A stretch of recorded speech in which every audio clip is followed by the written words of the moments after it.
Hey, I'd like to welcome you to another episode of Mission Matters. My name is Adam Torres, and if you'd like to apply to be a guest on the show, just head on over to missionmatters.com and click on Be Our Guest to apply. All right, today I have Darren Frankel on the line, and he's head of film and television over at Adobe. And this episode is part of our AFM series, where we bring you the best of those that attended and participated in the American film market that took place in Century City or Los Angeles, California. Darren, welcome to the show. Thank you very much.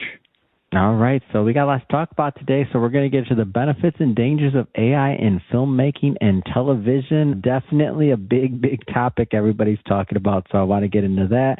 But before we do, I understand you're at AFM and you participated in a panel. Love to always give the AFM folks some love. How was your experience? It was great. The folks at AFM were professional and terrific and enjoyed the panel, enjoyed the folks on the panel and the moderator. And I always enjoy having an opportunity to talk about my industry, which I care very passionately about. Yeah, good stuff. A lot of people that were there. I didn't go to the one in Vegas, but I was told that this one was like a step back in the right direction. A lot of people were out, and it felt good. Like a lot of energy, a lot of industry folk out. So I had fun too. So good stuff there. All right. So diving into today's topic. So AI and filmmaking and television. I mean, some are pro, some are cons, some are like pros and cons. Depends on who you're talking to. But it's definitely one thing's for certain. It is changing traditional filmmaking and Hollywood. So where do you stand on this? Where do you want to start on that one, Darren? Well, I agree with you. There's a lot of what I would say myth and disinformation around AI in filmmaking, and I am neither a proponent or an opponent. I mean, Adobe is obviously very interested in AI and building lots of tool sets. I think as I talk to a lot of different people in the industry, I think most people are drawing the line in the wrong place. I don't think the place to draw the line is between AI or not. I think it's to draw the line between ethical and unregulated. That's where to draw the line. And can you go further into that? How does that work? Talk to me. Sure. So I would say ethical AI, trying to nutshell it, I would say ethical AI asks one basic question, which is who's responsible when this thing breaks something important? Unregulated AI says the model did it, which I would say that's not innovation. That's cowardice disguised as technology. I like that wording. That's good. Go ahead, please. But it's accurate. I think you're accurate. I do. Yeah. I mean, we have always had a respect for IP. And I think the entire industry is built on intellectual property. If we don't protect intellectual property, if we don't protect those copyrights, the industry is over. There's nothing left. And I think it's really important. So unregulated AI is basically a smash and grab thief who comes in and doesn't pay the bills and just takes what they want and leaves. And ethical AI respects, either pays for it, an arrangement, a deal with the intellectual property owner, and builds a model based on that. And so it's pretty easy to call balls and strikes when you look at it that way. And so I think a lot of people in the industry get it wrong because they're looking at AI as this monolithic thing, and I think that's a mistake. And I guess I'm kind of interested in what you said in the beginning too. You said obviously there can be some applications, whether it's Adobe or otherwise, and that are very useful when you think about AI. Whether it's in, and you didn't say this, but I've just talked to some other individuals, whether it's in processes, workflows, like things like that where there can be a lot of huge benefits that can maybe even bring down costs of certain things, so that more can be done for creators. What are your thoughts on that? 100%.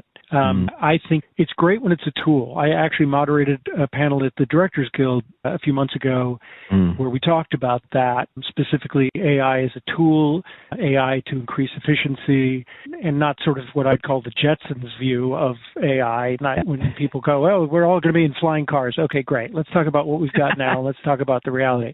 It can. There's a lot of disruption. There's a lot of things that AI can do, and I think that's great. And I think there's a ton of money being poured into AI, and there's a lot of people in the industry who are sort of Luddites, right? And I think this is true of any industry. There's always people who are invented who are the incumbents and are looking to keep things the way they were. And I don't think that's a reasonable place to stand. I think he's coming to rescue the pager industry, and nobody's going to protect the film and television business. It has to embrace change. It has to embrace change, but fight theft. And again, I think that's the place that people in the industry need to focus on. I've said this years before the AI was really a topic, but nobody remembers a good budget or schedule. They remember a good show. And good shows are good stories well told. If the AI tools or any tools help us to tell those stories more efficiently, less expensively, well, then they're helpful and useful, and we should embrace them, not run away from them. If you recall many years ago when the attorneys general for many states started suing the tobacco industry, and one of the arguments, hilariously, one of the arguments against it was to say, well, what will the farmers do? What will they grow? And I thought, well, okay, I don't think that's a really great argument. Let's stop killing people. You'll grow something else. I don't think that's a reason to just continue creating this toxic cloud. But I don't think we can stand in place. I don't think that's a good argument. I think we can do better. I think we've always tried to make the process more efficient. Film and television is a funny business. I think if you had a time machine and went back 100 years and wandered onto a film set, you'd recognize almost every single person, what they were doing, because it looks so remarkably similar to what we do now, other than maybe digital capture. But it still takes a ridiculously large group of people and a kind of a ridiculously long amount of time to put together a lot of narrative stories. We can do those things better. I think one of the best targets for AI and one of the best targets for the industry to be more efficient is in prep.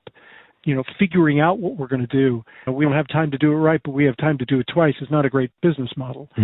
So I think we can do better, and I think we need to embrace the tech that allows us to communicate better, to figure out what we're going to do, and to execute on that plan. But I don't think it's on breaking the model by basically stealing it. And are you very concerned about that, by the way? Just the differences between the models? Of course I am. And look, there's a million of them, right? There's new ones every day. The technology is a fast-moving river. The minute you decide to put your toe in, it's past you. Especially now. Right. Yeah. And we should recognize that most of them will not make it to the watering hole. But I think a lot of them don't care about that. A lot of them are just trying to grow as fast as possible so that they can sell it to some larger fish and peace out. And that's sort of I would say the unscrupulous tech bro approach is to go, how much money can I make out of this? I don't really care the damage I leave in my wake. Those are the people that will destroy the industry if we let them. And unfortunately, there are some people in the industry who are running towards that and embracing that because they think they can leverage it for their benefit. I think that's a mistake. It's like the discussion of AI slop. There's a lot of talk of AI slop, and there's a lot of AI slop out there, and I think there will be more and more. I liken it to, it's 10,000 hours of content that looks like the Game of Thrones, but was written by your toaster. I don't want to watch that. I don't think anybody else does either. So AI isn't the enemy. Mediocrity is the enemy. Yeah, I have to agree with this. And you see it popping up, obviously, I shouldn't say obviously, but I see it popping up in shorter form content all the time. And you see some of the shorter form content, and you're like, man, if that's what longer form, like features and this, if that's what that's going to be, man, it's going to be so hard to get through the slop. Right. It's going to be so hard. I mean, so it's hard. It'll be like a fireworks. Right. It'll be like a fireworks show, except it goes on for 2 hours. Like, I like fireworks too, but I don't want to watch 2 hours of it. I'm kind of done after a couple of minutes. It's all frosting and no cake. And frosting is great, but it needs to be on a cake. So I don't eat a bowl of frosting. That's not good. Oh, well, Darren, man, this has been a lot of fun having you on today and getting to know more about just your views on AI, what you're working on, and also your comment on your experience at AFM, which they've been great partners, and they're doing great work. I look forward to it next year as well. That being said, if people are listening and watching this and they want to continue to follow your work or connect or anything else like that, how do people do that? I would say find me on LinkedIn. I'm always here to help. My epitaph will read, "He tried." So I'm here to help people, and I'm very passionate about the industry, as you can tell. And I want to help make sure it gets to the other side of this. I don't want it to be devalued like the newspaper business has. Oh, that's a great. Oh, that's a whole nother episode, man. That's a whole nother episode. Yes. But I think, but in that statement, I have to say the point is that it's possible. It's possible. So we have to be careful, and we have to, like individuals like yourself and other stakeholders, they have to be vigilant and hopefully making sure that doesn't happen. What happens to the newspapers, because it is possible. We can't take for granted that the industry is going to be there in the way that we want it to be to create quality. So that's a great point. 20 years ago, nobody in the newspaper business would have thought that possible. They would have said, oh, no, the world will always need good journalism. Yeah, it's not that we don't need it. It's that they've devalued it. That's what's happened. Yeah. For everybody listening, just so you know, we'll definitely put those links in the show notes so that you can connect with Darren on LinkedIn. And speaking of the audience, if this is your first time with Mission Matters, just so you know, this is a daily show. Each and every day, you heard that right. We're bringing you new content, new interviews, and hopefully new interviews. So definitely hit that subscribe or follow button. This is a daily show. We got plenty of great stuff planned for you coming up, and we don't want you to miss a thing. And Darren, really appreciate your time today and coming on the show. Thank you.